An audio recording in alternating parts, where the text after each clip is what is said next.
Salut à tous les amis, c'est Rémi de la chaîne Vidauto, j'espère que tout roule pour vous. On se retrouve pour une nouvelle vidéo. On est à l'intérieur d'une voiture un peu spéciale comme vous pouvez le voir au design des sièges. C'est un véhicule que j'ai trouvé pour le compte d'un de mes clients, mais surtout on va la passer au peigne fin parce qu'il y a énormément de choses qui se racontent à son sujet. Certaines sont vraies, d'autres beaucoup moins, mais en tout cas à la fin de la vidéo, croyez-le, cette voiture n'aura plus aucun secret pour vous. Donc sans trop tarder, on va partir en essai.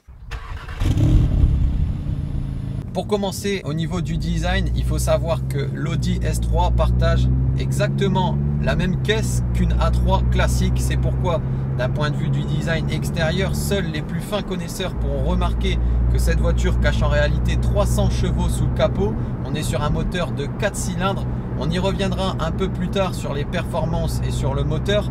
Donc celle-ci, c'est la remplaçante de l'Audi S3 8P. Ils l'ont décliné dans 3 versions. Faites également la distinction entre S-Line, S et RS. Les deux dernières sont des gammes travaillées par Audi Sport, alors que S-Line, c'est une finition.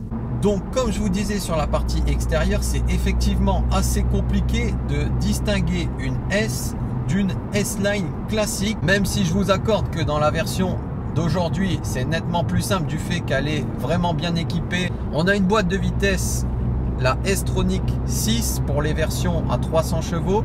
Dans la motorisation en 310 chevaux, donc ce qu'on appelle le Fastlift, vous retrouverez une boîte à 7 rapports. Mais on n'est pas à notre coup d'essai sur la chaîne. On sait très bien que ces voitures qui sont d'apparence calme ont en règle générale un double comportement. Et pour ça, il suffit de faire une seule chose. Hop, dynamique. Donc là, on a la boîte qui rétrograde. On a la direction qui est plus ferme. Et le moteur, je sens qu'il y a plus de réactivité aussi sur la pédale d'accélérateur.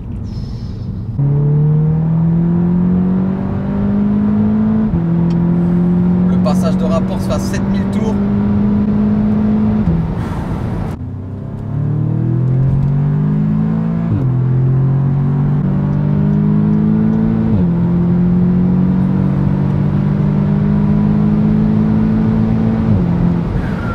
C'est super efficace.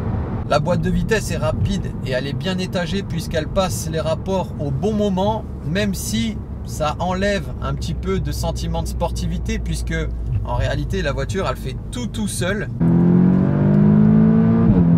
Wow. Et ça freine, hein. On peut dire merci au freinage emprunté à la GTI Performance. Ils sont pas réputés pour être endurants, mais en tout cas qu'est-ce qui freine bien.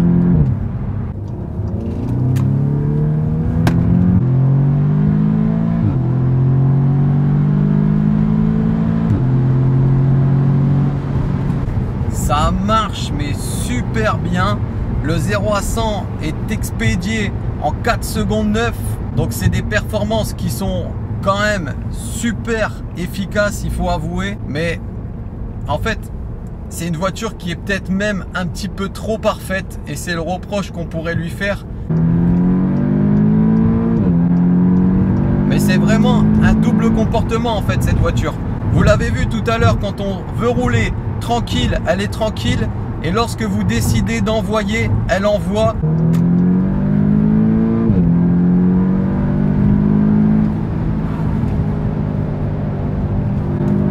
Dans les virages, ça tient, bon sang, elle tient la route. Vous pouvez faire ce que vous voulez, elle sortira pas. Et par contre, avec ce genre de voiture, si je peux vous donner un conseil, c'est d'être vraiment vigilant à votre vitesse parce que c'est super efficace. Donc faites ça sur des routes qui le permettent et surtout soyez vigilant à votre permis parce que bon sang que ça grimpe. Après vous pouvez aussi vous amuser avec la boîte.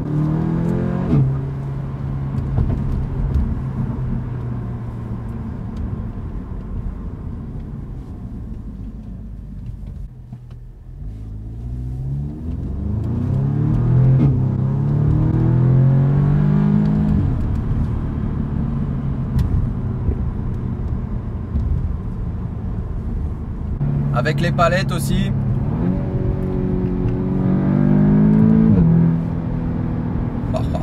Je dois vous avouer qu'après quelques accélérations, il y a autre chose qui me chagrine, c'est le fait qu'à chaque passage de rapport, c'est le même bruit qui sort de l'échappement au même moment. Même s'il est très beau, et ça on peut dire merci à la boîte à double embrayage, je dois quand même vous avouer qu'après quelques accélérations, c'est lassant. Mais en tout cas, je pense que c'est une bonne voiture qui permet de monter en gamme sur les sportives, de commencer à s'amuser, à prendre connaissance avec la puissance puisqu'elle met vraiment en sécurité. Et attention, je suis pas en train de dire que c'est une voiture qui est pas marrante, au contraire, mais vous l'avez compris, de par son côté trop prévisible, je pense qu'à la longue ça peut être lassant. Mais en tout cas, le pari de Audi, il est entièrement réussi puisque l'objectif en créant cette voiture, c'était d'allier vie quotidienne et sportivité.